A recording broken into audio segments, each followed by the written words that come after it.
Good evening everybody. आज मैं अभी थोड़े देर पहले की बात है, कहीं गई थी स्कूटी से। स्कूटी मुझे चलाना नहीं आता, मैं तो पीछे बैठी थी। बट जब मैं चल रही थी तो एक घर की खिड़की के पास मैंने बहुत सारा कचरा डला हुआ देखा। और जब तक मैं सोचती कि वहाँ उतरूँ या कुछ, तब तक स्कूटी घर तक आ गया, आगे बढ़ गया।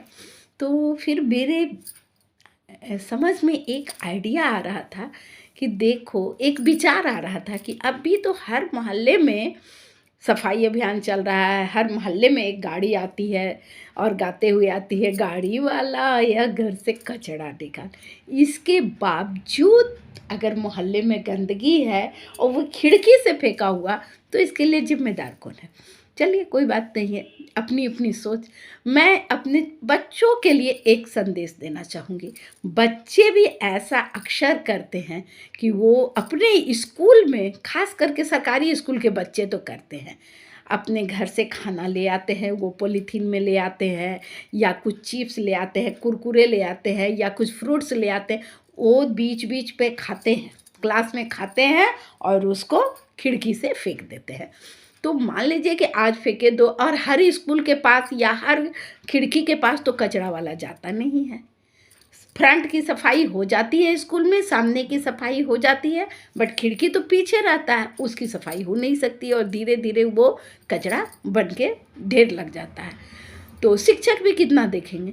तो ऐसे बच्चों के लिए मैं एक बात कहना चाहूँगी कि ये जो खिड़कियाँ होती हैं, चाहे वो घर की खिड़की हो, चाहे स्कूल की खिड़की हो, चाहे रेल की खिड़की हो, चाहे बस की खिड़की हो या कार की खिड़की हो, कोई भी खिड़की जो है वो कचरा फेंकने के लिए, वो रैपर फेंकने के लिए, वो केले का छिलका फेंकने के लिए नहीं बना है। खिड़की बना है शुद्ध हवा और रोशनी आने के लिए, ताकि हमारा स्वास्थ्य ठीक रहे और हम अच्छे से देख सकें। रेल में खिड़की बनी है कि हम बाहर का नज़ारा देखें, शुद्ध हवा लें, और स्टेशन देखें कि कहाँ कहाँ पर कौन सा स्टेशन आ रहा है, हमको दिखाई अच्छे से पड़े। इसके बाद हम खिड़की से कुछ खरीदारी भी करते, वो सब कर सकते हैं, ऐसा नहीं है कि मना है खिड़की का यूज।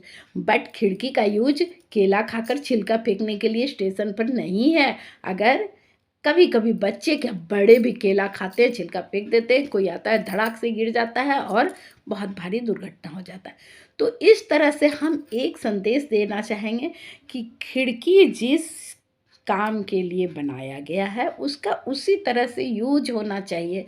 आज बैठे बैठे मेरे मन में एक विचार आया और मैंने यूट्यूब के माध्यम से ये संदेश अपने बच्चों को देना चाहती हूँ कि खिड़की का सही उपयोग करें। और बड़े को कहूँगी कि अगर ये मेरा संदेश सही लगा तो मेरे वीडियो को लाइक और शेयर ज़रूर कीजिए। बाय।